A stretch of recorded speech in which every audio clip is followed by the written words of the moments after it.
Hi, everyone. Steve Adubato. We kick off this program talking about democracy and whether we're in danger or not. We're joined by Dr. Elizabeth Matto, who's director of the Eagleton Institute of Politics at Rutgers University, New Brunswick. Doctor, good to see you. Good to see you. Thanks so much for having me. Let me disclose that I am a proud fellow alum of Eagleton, a great institution. Thank you. We're proud to have you as an alum. Okay, thank you. Appreciate that. Let's get right into this. I insisted that we put the graphic "Democracy in Danger" up without a question mark, because by any reasonable standard, we are in danger. What is, from your perspective, and Eagleton is an institution focused on public policy, training those to go into public service, I being one of them back in the 80s. That being said, the greatest threat to our democracy, as you see it, is? I think lack of attention to the state of our democracy. I think my biggest concern is, we've had years and years, generations almost, with young adults who really haven't had the civic education that previous generations had. So I think what's imperative is that students have a really good sense of not just how to participate in American democracy, critically important, but what the norms, what the values, what the attitudes of being a democratic citizen are, lowercase d, democratic citizen. So I think that's my biggest concern, is that there isn't necessarily a shared sense of what it means to have a liberal democracy, one that values freedom of speech, the rule of law, equality. I think that's probably my greatest concern, but that's what gives me the greatest hope, in that I know an institute such as Eagleton, or higher education in general, can make a difference, can make a positive difference in equipping the next generation of citizens. You have a new book. I The do. title and the message, please. The new book is called "To Keep the Republic, to Thinking, Acting, and Voting Like an American Citizen." It's coming out in the spring by Rutgers University Press. And in many ways, it's about this. It's about this notion of American democracy is fragile. We shouldn't take it for granted, and it needs sustained. But the hopeful message is that we have a role to play in sustaining our democracy. And so really what it does is examines the various concepts, the various facets of democracy, not only how we think about it, how we participate in it, but even just talking to each other. I think an under-examined skill is democratic discourse, civil discourse. Certainly it's not frequently modeled, and so it needs taught. And here at Eagleton, on campuses across the country, there's a greater effort on equipping students to have difficult conversations. So let's try this. I have difficult conversations every time we have someone on who happens to be a Republican elected official, member of Congress, state legislator, and I ask this same question every time. People wonder, why are you asking that?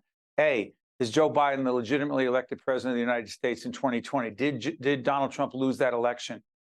And they're like, why are we talking about that? And my argument is, you can't move on to other things until you acknowledge that elections, even if there are problems with them, that you trust the results of the election, A, and B, there's a peaceful transition of power, whether it's a governorship, presidency. Am I overestimating the significance of that, doctor, in terms of democracy in danger, please? No, I don't think I don't think you're I'm sorry. Let me just add this. 70 to 80% of those who are polled, whether it's a CNN poll, a lot of other polls, Eagleton has a poll, 70 to 80% of Republicans believe that the election was stolen. That's another reason I ask it. I apologize for interrupting, doctor, please. No, not at all. And I agree with you. And I think that goes back to your original question, is democracy in trouble? That's a significant concern for the longevity, the health of American democracy. That really has been the hallmark of American democracy, the legitimacy of elections, coming together, looking, in a non-partial, an impartial way at the manner in which an election has been conducted, the results, and coming together to accept the results. So I think that's a significant concern. If those storming the Capitol on January 6th thought they were expressing their grievances or expressing freedom of speech, that's a concern. That is a misunderstanding of what American democracy is and a core value of American democracy. So I think that is not something that should be glossed over, that should be seen as just maybe a blip. I think it's a significant concern. And back to, that's what we need to make sure we're doing with our undergraduates, with the public at large, is helping people understand that's not freedom of expression. That's not protected speech by the First Amendment. So you're talking about young people, and you have Yeah. before you became the director, you're very involved in programming at Eagleton and connecting to Yes. young people. But also, you were talking about elections. So Yeah. 2024, I've seen polls, you've seen them as well, Doctor, who say that a higher percentage of younger people, say 20 to 30, are supportive of former President Donald Trump over Democratic President Joe Biden, who will be 86 at the end of a second term if elected. A, does that surprise you? B, why do you think that is? Well, I think it's always important to remember we're a year out right now from the election. So making sure we remember, first of all, that students, not just students, a lot of people are not completely tuned in yet to the election. I think it's not uncommon that there's disappointment among the electorate in the incumbent. Promises that may have been offered may not have always fallen through, may not have come through. So there's always that sort of disappointment as to have the promises that a certain administration or an elected official made, have they followed through? So it's not surprising that there's the disappointment. I also think it's really worth remembering that millennials, Gen Z, don't necessarily have the same party loyalty that previous generations had. Young adults certainly do tend to lean more progressive, but that doesn't automatically translate to voting for a Democratic candidate. But Doctor, I'm sorry for interrupting. We're not just talking about a Republican candidate for president. We're talking about a Republican potential candidate for president likely to win the nomination, who has 4, as we speak, criminal trials going on and may be convicted by the time the election is. And it's not like young people don't know that. True. Yeah, I mean, I won't disagree with you. I think it's a concern. And I think in many ways, it's sort of an expression of not only unease, but disappointment, even anger with American government right now.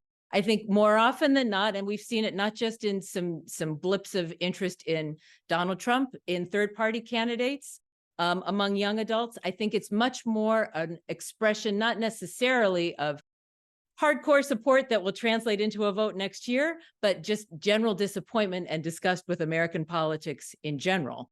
And I think the likelihood, I think it's a fairly, I would be surprised if by election day next year, much of that translates into strong support among young adults for Donald Trump, if Donald Trump is the Republican nominee. I think what's more likely and a concern is that will young adults turn out in the numbers that they turned out in previous elections, or will they vote for a third party candidate? And, Dr. Matto has this so right, because the third party candidate, we don't know who that would be, but if it's Robert Kennedy Jr., who is seems to be attractive, and we don't do political prognostication, we're policy centric, but Robert Kennedy Jr. has very clear positions on policies. Research it, look it up, particularly his policies and views on vaccines. Right. Younger people drawn to him. We'll see what that means. And I promise we'll have the director of the Eagleton Institute of Politics, a great institution that I barely got out of in graduate school at Rutgers University, Dr. Elizabeth Matto. Thank you, Doctor, for joining us. We appreciate it. Thanks so much for having me. Really enjoyed it. You got it. Stay with us. We'll be right back. State of Affairs with Steve Adubato is a production of the Caucus Educational Corporation, celebrating 30 years in public broadcasting. Funding has been provided by the Turrell Fund, a foundation serving children, Horizon Blue Cross Blue Shield of New Jersey, RWJ Barnabas Health, New Jersey's Clean Energy Program, the Healthcare Foundation of New Jersey, Investors Bank, PSEG Foundation, Newark Board of Education, and by the Adler Aphasia Center. Promotional support provided by NorthJersey.com and Local IQ, and by New Jersey Globe. Nork and Rolls. Let me break it down quick. For students in transition, it's the perfect pick.